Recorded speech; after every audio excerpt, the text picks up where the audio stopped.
So this is my task today. I teach, and so I take technical information from books and I cram it into people. And this is what we've been working on, a machine in which we can just feed the books and the students learn everything.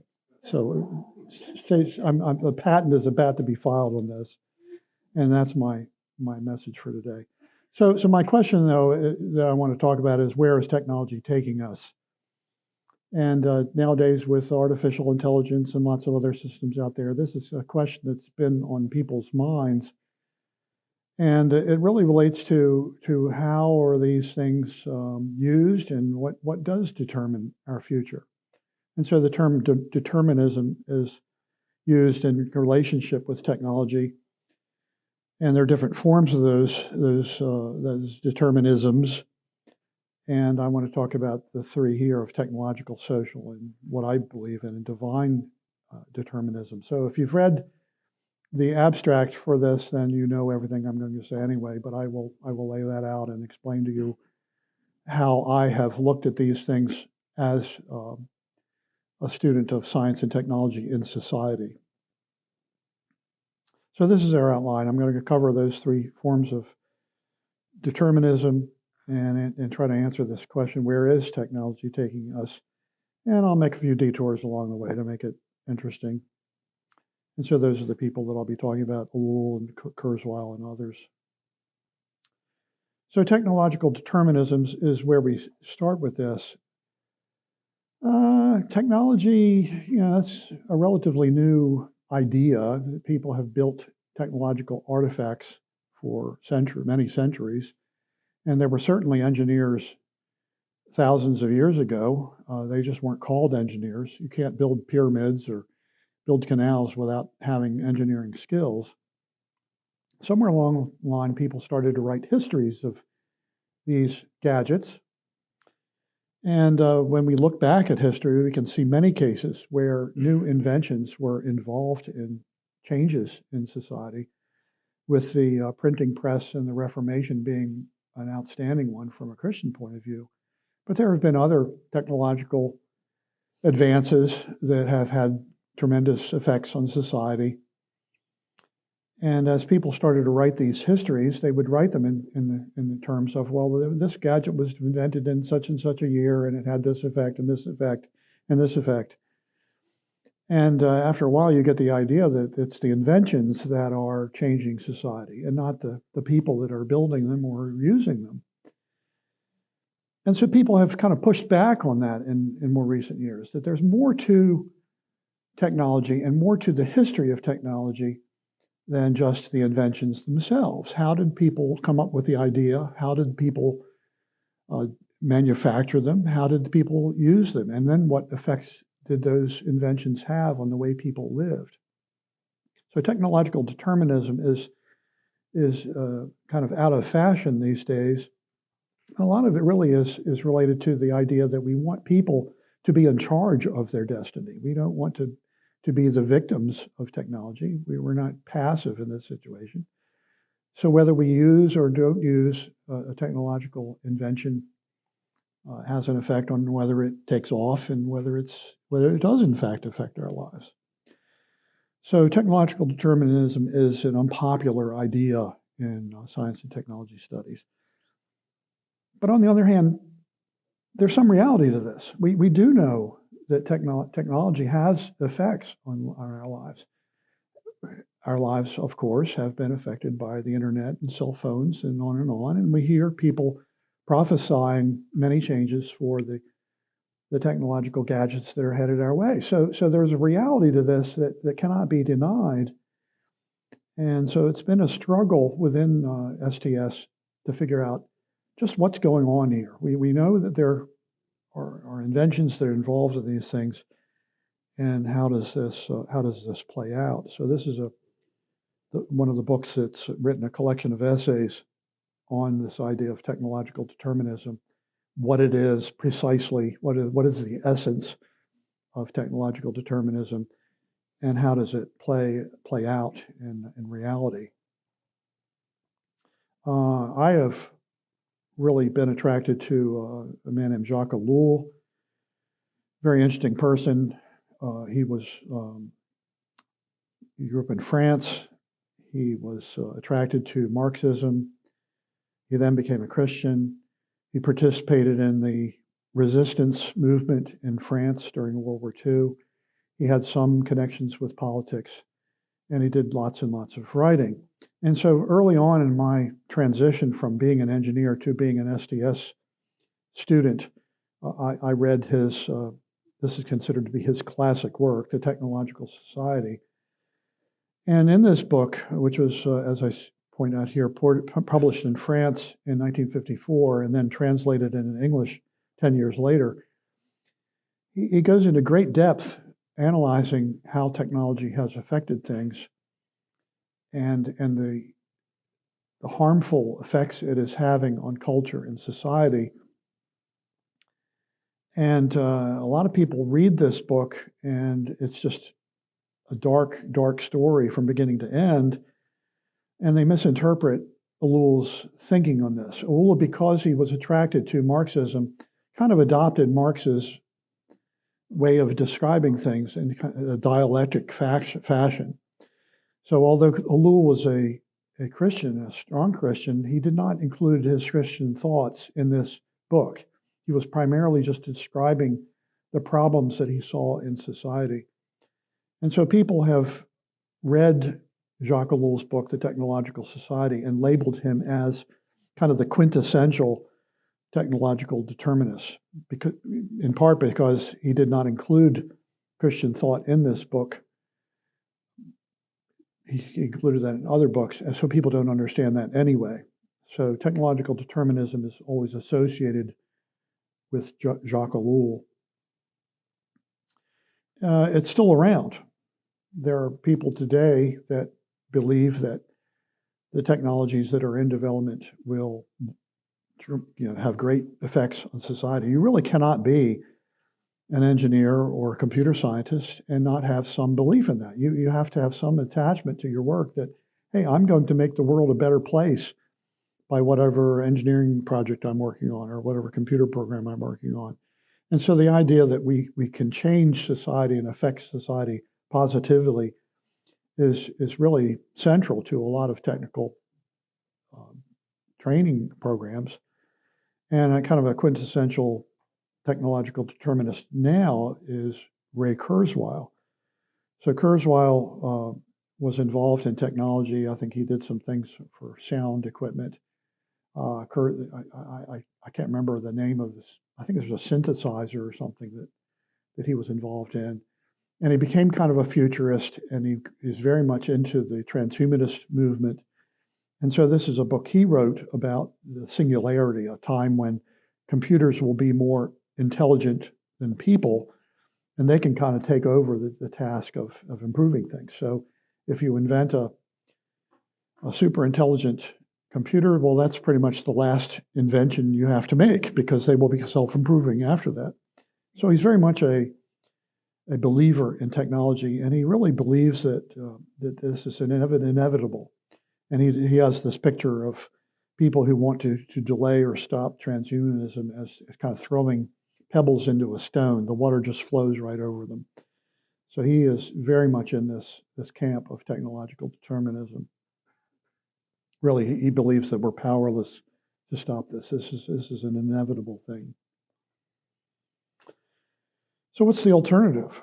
Well, if you don't like the idea of technology driving social changes, and you believe that people should have a greater role in it, well, the alternative is something called social determinism, that people should be in control of these things. People should choose what science is done. People should choose what kind of applications come out of that. And through various means, people can control their destinies on this. And so social determinism is the popular alternative in academia and STS. But there are some issues there. How far do you go with this? I think this is kind of the outstanding example of this. The social construction of reality. Is reality really socially constructed? How far do you take this? And how far do you go with the physical reality of things? Of course, we have all kinds of things now with choose your your gender and never mind your biological sex at birth, and how far can this social reality affect physical reality? So social determinism is part of this social construction movement that we see all around us of redefining things to put people and their choices in front and center rather than any kind of physical reality or anything having to do with creation. And much of this social determinism, again, is pointing toward these choices, and it's prescribing what those choices should be. It's not simply describing history or describing our future as something that's subject to human choice. It's basically arguing in many cases that these are the choices we should be making. So we are arguing from what should be, sometimes arguing from a position of what is. Now, philosophically, you can argue whether it's possible to get from what is to what should be. But certainly the social scientists don't see any problems with that. They're trying to argue for something, some kind of normative position. And it's very much an activist approach to this. Not only is this what's happening, this is what should happen, and this is how you make it happen. Actor network theory is a big piece of this. That's associated with a French intellectual who recently died named Bruno Latour. He's a very special thinker. I'm very much attracted to Latour's work. And he is credited with this idea of actor network theory, something that he denies. He had ideas and it was made into this thing. But Latour is associated with this. And the idea there is that social changes occur by connections that are made between people. And we can certainly see that happens when we have somebody who has an invention, they hook up with someone who has money or some commercial interest in it, and the next thing you know, it's being produced in large numbers. And so actor network theory is sometimes offered as an enabler for whatever activism you want to engage in. This is what you have to do. You have to build networks, and you have to present things in those terms to build a sort of critical mass, and that is what will make changes. And so their game is to elevate these moral choices and to elevate the human actors that can make things happen, how to be an activist, how to produce social change in accordance with what you want to do. And of course, a lot of social science has that word science in it. It's supposed to be evidence-based, but some of it is pretty shaky. Some very, very questionable thing. Now, I don't want you to get the wrong impression by using this book. Peter Berger actually is someone I like a lot. He's a very insightful person, but he's humble enough to say when he's made a mistake. And Berger was known as a sociologist of religion. The standard conventional thinking in sociology and a lot of other social science is that secularization is a sign of progress. It's just a natural thing. We're going to move away from traditional society that believed in God and spirits and whatever else. And the more we get away from that, the more we get toward science, the more we can see progress. And so Berger signed up to that, but later realized, no, that's not what's happening. We see what is happening in the world because of people having religious sensibilities. You need to go no farther than 9/11 to know that. And so Berger was one of the leaders in identifying this and pointing forward to what's become known as a post-secular world. And so his book on desecularization of the world is very interesting, a collection of essays on that. Berger also writes on humor. It's just a fascinating thing. His book on the Adventures of an Accidental Sociologist, it's sort of a biographical book But how to explain the world without becoming a bore. That's an interesting take on this. And in the back of this book, he has some bits of humor in there, and he likes humor because it very, very concisely, puts the finger on what's happening. And I'll tell a joke here. I hope I don't offend anybody by this, but one of his jokes in this book is why are fundamentalists so opposed to premarital sex? And the answer is it could lead to dancing. And there are a lot of other little bits in this book. So he's an intelligent thinker. He's a humble man, but he's also very funny, and I really appreciate that. So anyway, moving on from Peter Berger, I just have to mention that there are a number of hybrid views of this, that people that recognize that technological determinism has some truth in there, and we certainly believe that people make decisions and shape the future. But how does that work out?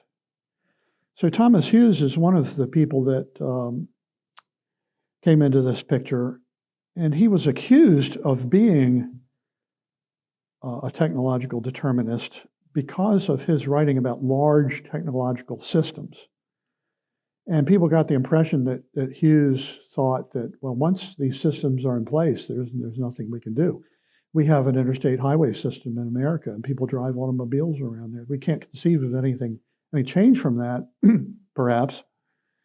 But what Hughes basically said in response was, no, it is socially determined, but it takes time. You build these large technological systems, you employ people doing all kinds of jobs associated with that technology, and that doesn't change overnight. It takes time, and there's certainly truth in that. So Thomas Hughes is a very, very good academic in terms of this question of how does the social change take place. I mentioned Bruno Latour earlier and actor network theory. He was interesting also from an STS point of view, that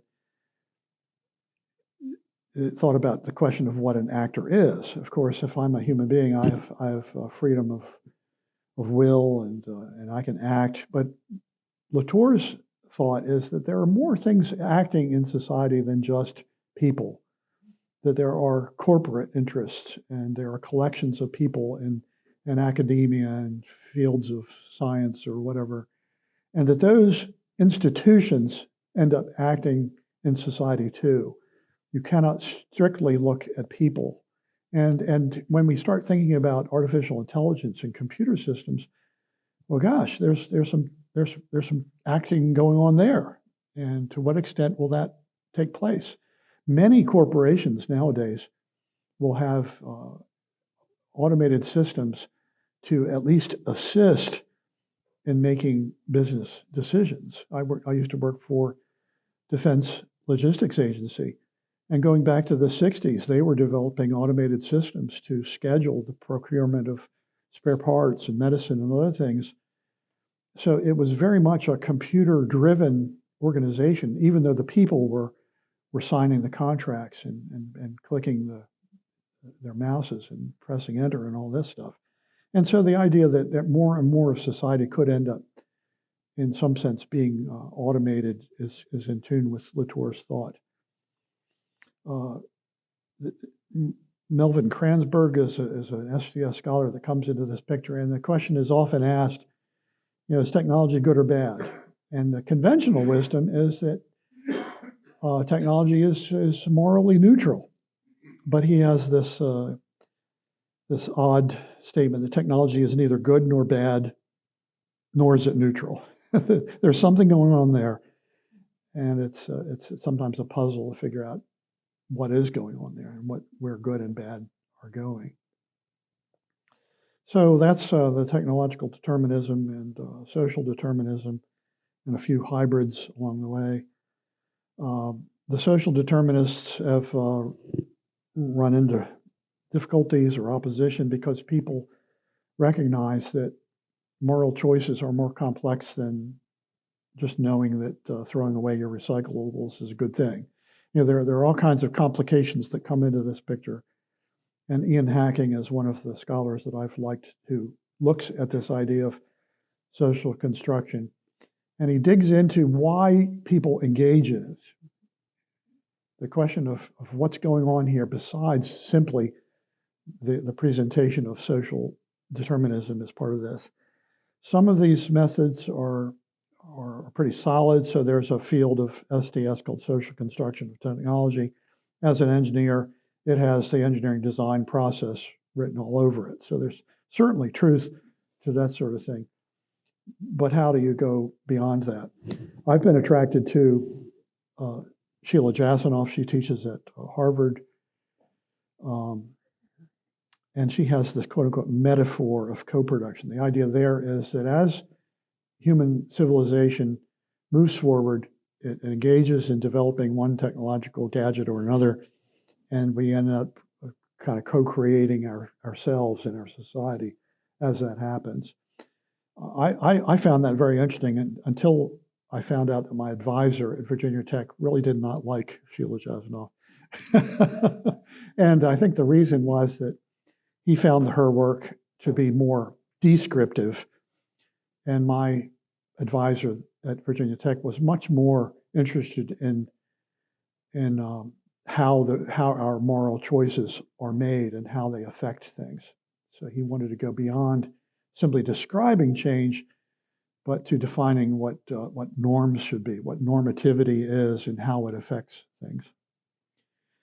So the more radical forms of social construction have faced opposition, and they continue to do so, but they keep going. And there's a teacher at Virginia Tech whose focus was on engineering, and he has this idea of dominant images. We have an image of what an engineer should be in America, or we have a different image in what an engineer in France would be. And his thought there is that affects how society sees these people. It affects how they do their work, but that an image can be changed.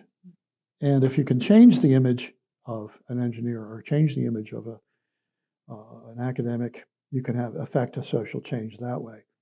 And so he's very, very interested in changing what an engineer is. And I agree with a lot of it. Engineers in America are commonly thought of as problem solvers, and we are. But there's an old saying that if you have a hammer, then every problem looks like a nail.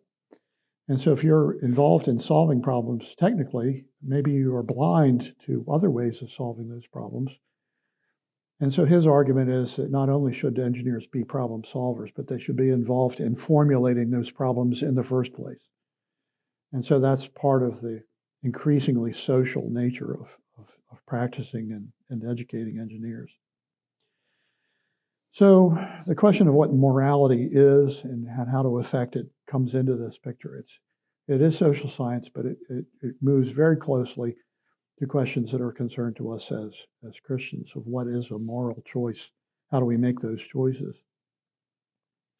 So what's missing on all this? Well, the social science folks, like a lot of natural scientists, don't really have any religious sensibilities, some of them, and so they leave out of this picture what we believe is the nature of human beings as being made as moral agents in the image and likeness of God.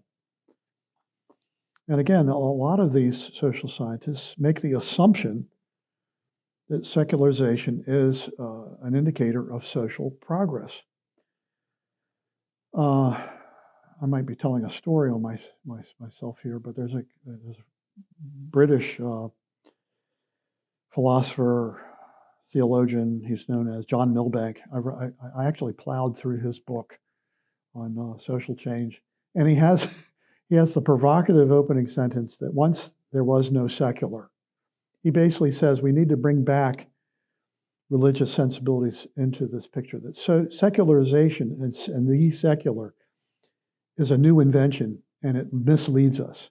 And he points toward this assumption that religion is old and irrelevant, and he develops a lot of thoughts from that. It's a painful book to read, but I made it through.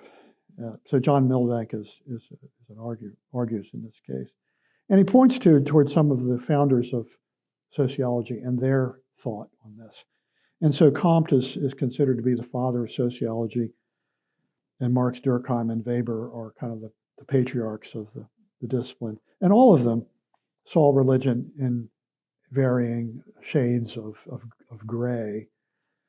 Comte thought that scientific study of society and what we should do would be the religion of humanity. He offered social science as a religion.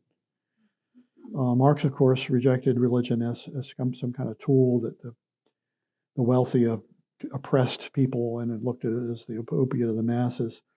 Durkheim was interesting because he saw a lot of things as having a religious element to them. And so he argued for religion as a sign of how society and people were evolving, and that he looked at the religions of his day as stages in this religious evolution. And yes, he looked toward secularization. He looked toward the decline of the established churches, but he did not think that religion would ever disappear.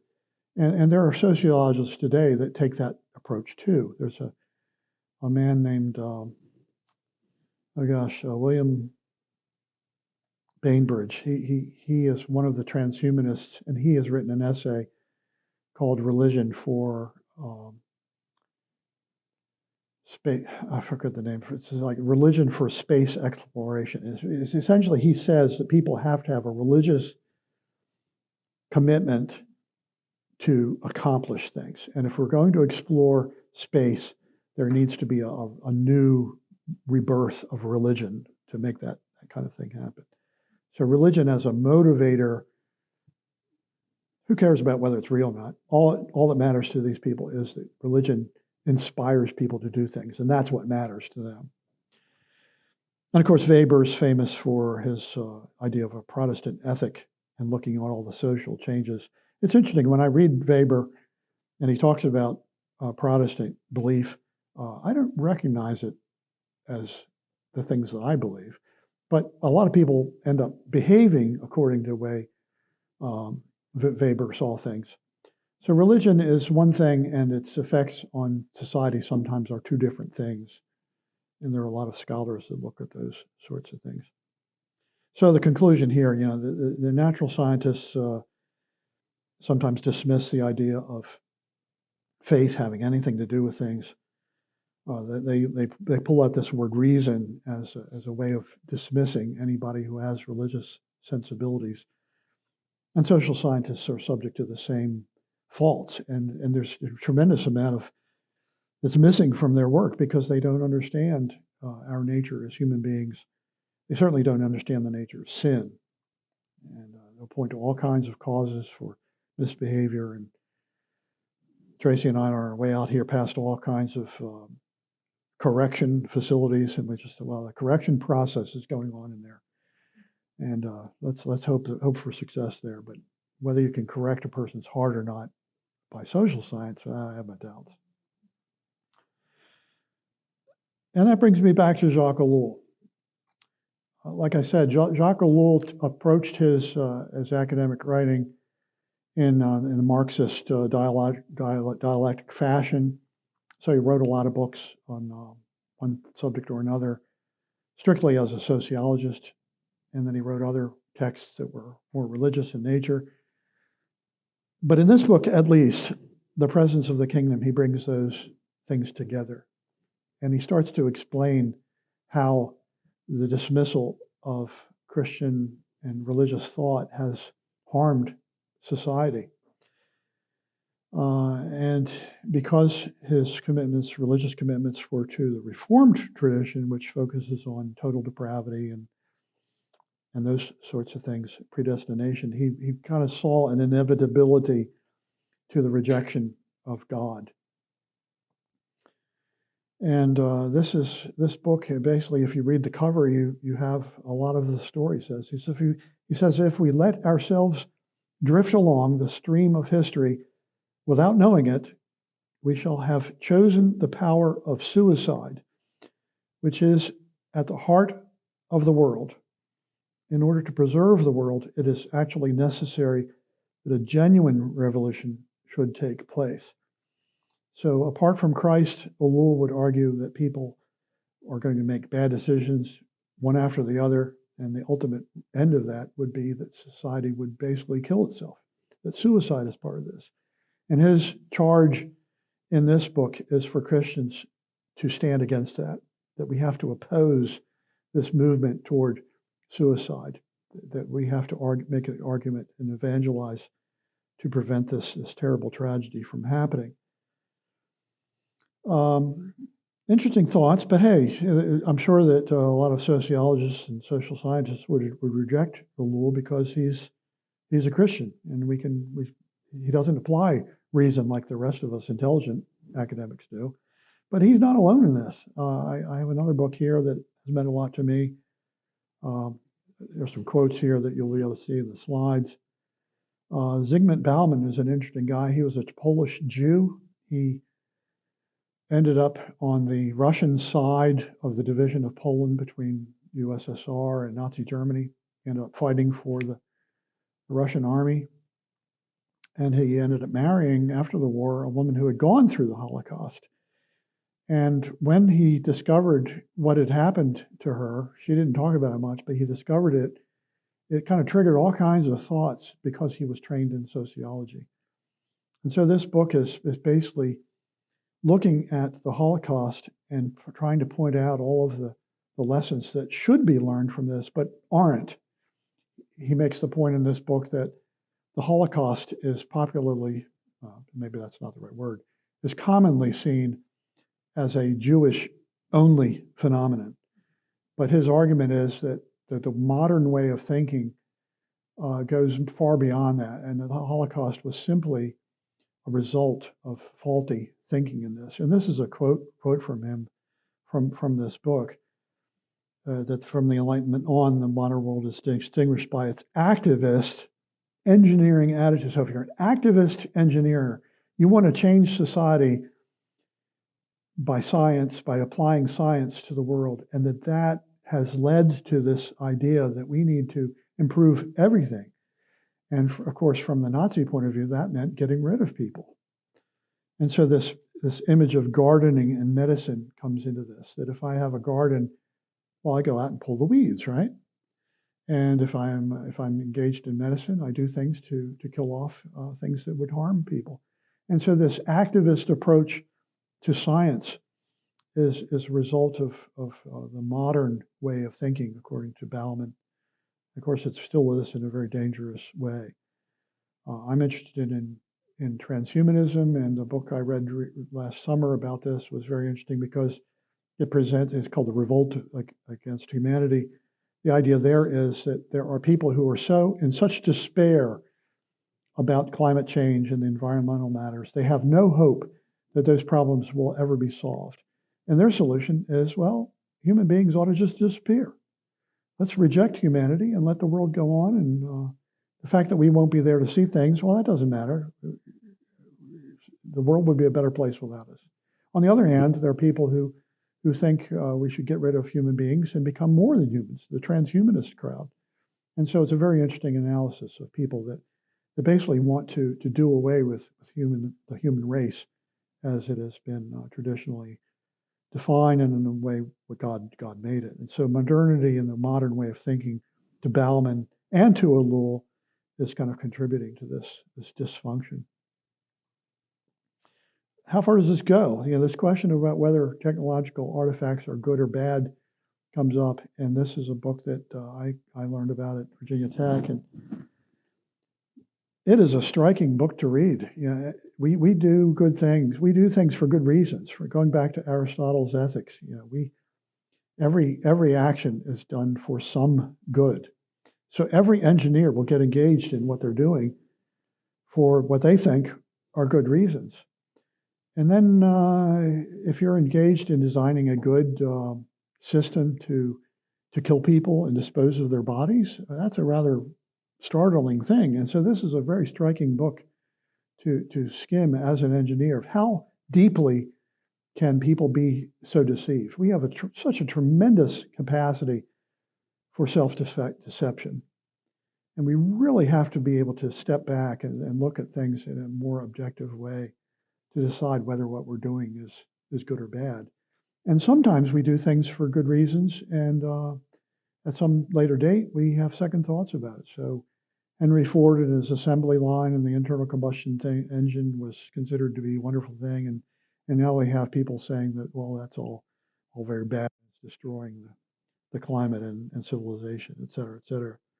So the question about whether technological artifacts are good or bad, I leave that as an unanswered question, because I think that there is a way in which the evil that it lies in our hearts can make its way into things. We certainly see that in terms of the social systems we live in. We can look at the Nazi way of governing and running the country as a social system that was a human artifact, and it ended up being evil. And so I think there are cases where technological gadgets can have some of that original sin, so to speak, that's in our hearts. The question coming about guns don't kill people; people do, but there are arguments, of course, that there are some things that are made only for evil purposes. So there's more thought to be put into that question here, as far as I'm concerned.